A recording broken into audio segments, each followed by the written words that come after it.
কবরের উপর দেখা যায় অনেকে গম্বুজ, ইমারত বা আরো কত কিছু দৃষ্টি নন্দন বানাইতেছে। আসলে কি এগুলা করা জায়েজ না বেদাত?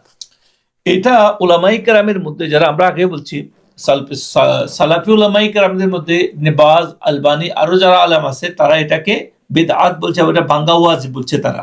কিন্তু আমাদের আহলে সুন্নাত ওয়াল জামাতের মধ্যে যারা আছে, তারা বলতেছেন যে ইবনে হাজার আসকালানী রাহমাতুল্লাহ আলাইহি সহ বড় বড় উলামায়ে কেরাম, তাদের মত হলো যে এটা একটা প্রশাসনিক সম্মান সূচক।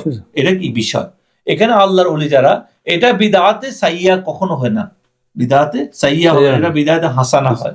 এখন কবরের উপর ইমারত করা হারাম হতো যদি নবী করিম সাল্লাল্লাহু আলাইহি সাল্লাম, তারা বলতেছে নবী করিম সাল্লাল্লাহু আলাইহি সাল্লাম রওজা মুবারক সবুজ গম্বুজ যেটা থাকতো না, যদি এটা না থাকতো তাহলে, এই জন্যই তারা একটা পর্যায়ে চেষ্টাও করছে ওটা ভাঙি ফেলানোর জন্য আলবানীরা।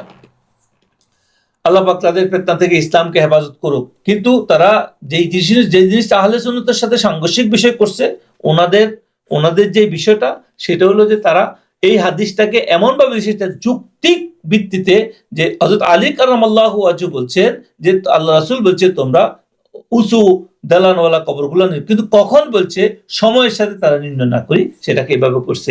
এখন কেউ যদি অলি আল্লাহদের, নবীগণের স্মৃতি রক্ষার্থে, জিয়ারতকারীদের যারা জিয়ারত করবে, তাদের রোদ বৃষ্টি তুফান থেকে বাঁচার যদি ইমারত নির্মাণ করে, সেটা বৈধ করছেন, এটা সম্মানের জন্য, এটা তাজিমের জন্য, গম্বুজ করা যাবে, এই জন্যই করা যাবে, তাজিমের জন্য, সম্মানের জন্য। এটাই উলামায়ে আহলে সুন্নাতের মত।